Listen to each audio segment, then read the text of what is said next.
Bismillahirrahmanirrahim. Assalamualaikum warahmatullahi wabarakatuh.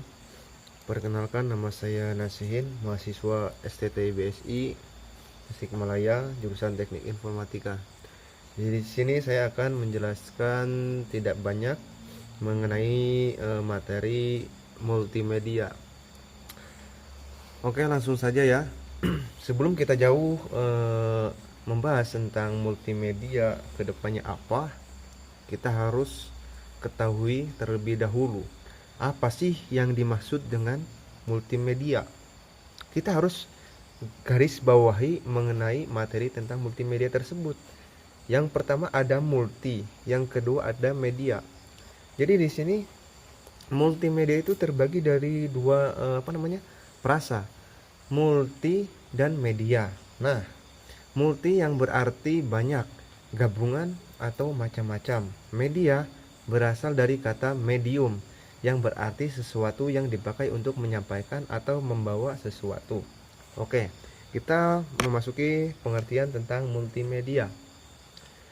Yang mana multimedia tersebut adalah pemanfaatan komputer sebagai media untuk membuat dan juga menyatukan data, gambar, teks, grafik, dan audio, dan menggunakan perangkat lunak yang memungkinkan pemakai untuk berkreasi, berinteraksi, dan berkomunikasi. Seperti halnya kita membuat gambar, kita bisa menggunakan dengan AI, Adobe Illustrator, ataupun dengan Corel Draw. Untuk video kita bisa menggunakan Corel Video ada, dan Adobe Premiere.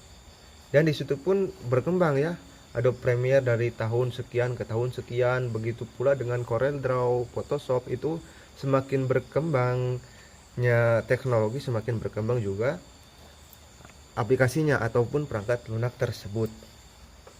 Oke, langsung saja kita membahas komponen yang ada di dalam multimedia. Yang pertama itu ada teks. Teks merupakan suatu elemen dasar dalam multimedia. Hal ini terbukti sejak ribuan tahun yang lalu. Teks sudah berperan penting dalam menyampaikan informasi dahulu.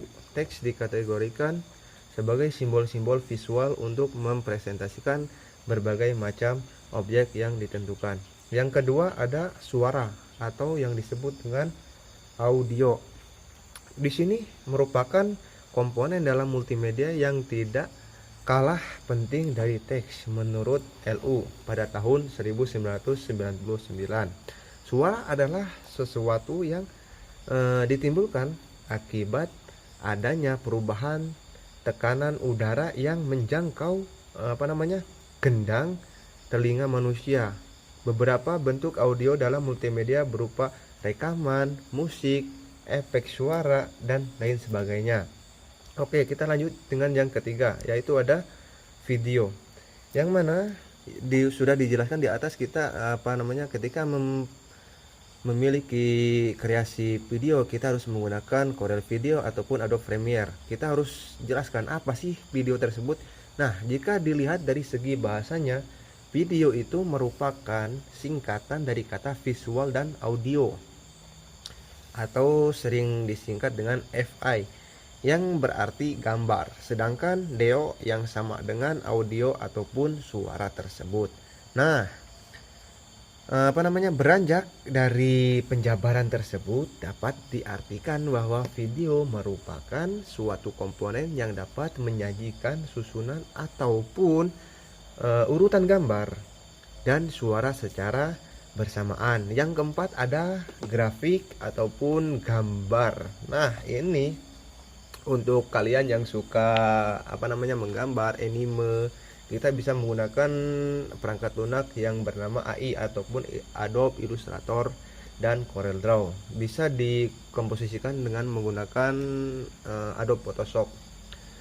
Grafik dan ataupun gambar tersebut ya, umumnya grafik dalam multimedia berkaitan dengan style image seperti foto ataupun gambar.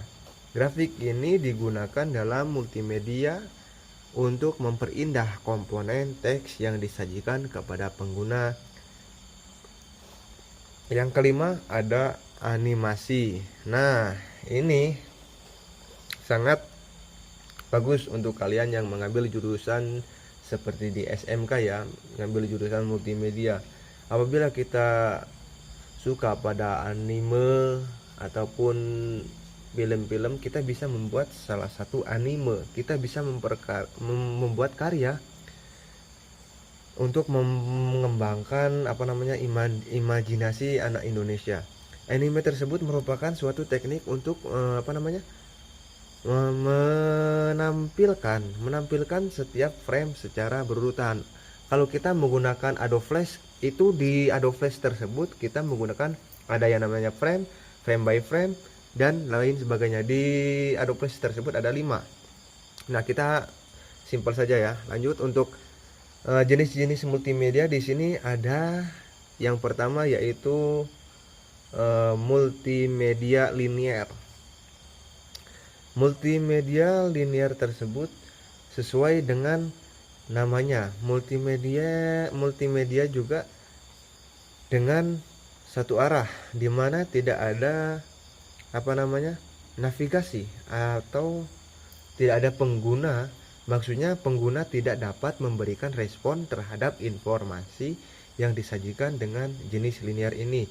Contohnya adalah rekaman video ataupun film, e-book, musik, siaran TV, dan lainnya. Oke, lanjut. Yang kedua ada multimedia interaktif. Ini sangat gimana ya? Multimedia interaktif ini berlawanan dari jenis sebelumnya. Multimedia interaktif ini memungkinkan penggunanya dapat memberikan respon terhadap informasi melalui kontrol navigasi yang disediakan. Beda lagi dengan multimedia linear yang di atas tadi yang sudah dijelaskan. Itu bertolak belakang bersama dengan multimedia interaktif. Kalau multimedia linear itu tidak menggunakan kontrol, tetapi di sini multimedia interaktif dia menggunakan kontrol navigasi yang disediakan. Misalnya dari sebuah jenis multimedia ini adalah game, pemutar video, website, dan masih banyak lagi. Nah, mungkin itu saja yang dapat saya jelaskan. Kurang lebihnya mohon maaf. Apabila ada kesalahan itu dari diri saya sendiri ataupun ada kelebihan itu dari Yang Maha Kuasa. Di sini kita bersama-sama belajar, bersama-sama mengeluarkan pendapat. Adapun kalau kita memiliki kekurangan bisa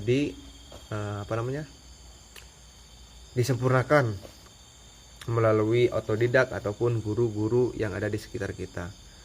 Mungkin itu saja yang dapat saya sampaikan. Wassalamualaikum warahmatullahi wabarakatuh.